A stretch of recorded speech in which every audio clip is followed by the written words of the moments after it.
கிறிஸ்துவுக்குள் பிரியமான சகோதரிகள் எல்லாருக்கும் இயேசு கிறிஸ்துவ நாமத்தில் என் அன்பான வாழ்த்துக்கள். இந்த நாளிலும் பார்த்தீங்கன்னா ஆண்டவராகிய இயேசு கிறிஸ்து சொன்ன ஒரு வசனத்தை உங்களோடு பகிர்ந்து கொள்ளணும் அப்படின்னு நினைக்கிறேன். வருத்தப்பட்ட பாரம் சுமக்கிறவர்களே, நீங்கள் எல்லாரும் என்னிடத்தில் வாருங்கள், நான் உங்களுக்கு இளைப்பாறுதல் தருவேன் அப்படின்னு சொல்லிட்டு ஆண்டவர் சொல்கிறாரு. இந்த உலகத்தில் நமக்கு எத்தனையோ கஷ்டங்கள், எத்தனையோ பாடுகள், எவ்வளவோ இழப்புகள், பிரச்சனைகள், தோல்விகள் இல்லையா, பலவீனங்கள், நிறைய வியாதிகள் இப்போ பெருகிட்டு இருக்கு. நிறைய பேர் கடன் பிரச்சனையினால இன்னைக்கு தற்கொலை பண்ணி சாகிற நிலைமைக்கு போகிறாங்க.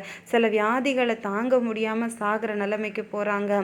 குழந்தை இல்லாததுனால சிலர் மனசு உடஞ்சி போய் மறிக்க வேண்டிய சூழ்நிலைக்கு போகிறாங்க. எப்படிப்பட்ட சூழ்நிலையாக இருந்தாலும் சரி, ஆண்டவர் இன்னைக்கு உங்களை அழைக்கிறாரு. வருத்தத்தோடு இருப்பீங்கன்னா அவரை தேடி வாங்க. நீங்கள் எந்த சூழ்நிலை இருந்தாலும் சரி.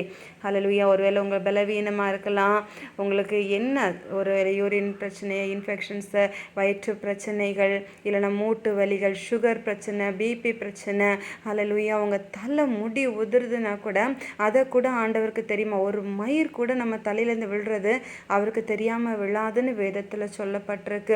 கிட்னி பிரச்சனை இன்னைக்கு அதிகமான பேருக்கு இருக்குது. அதே மாதிரி பிரிவினைகள், இல்லை விரும்பினவங்க நம்மளை கைவிடும்போது வரக்கூடிய பிரிவினைகள், தேவைகள், மன வருத்தங்கள், அதனால் வரக்கூடிய ஸ்ட்ரெஸ்ஸு, மன அழுத்தம், ஹல்லேலூயா, மன அழுத்தம், குழந்தை பாக்கியம் இல்லைங்கிற அந்த பிரச்சனை, இப்படி எத்தனையோ பிரச்சனை எதுவாக இருந்தாலும் ஏசப்பாக்கிட்ட வாங்க.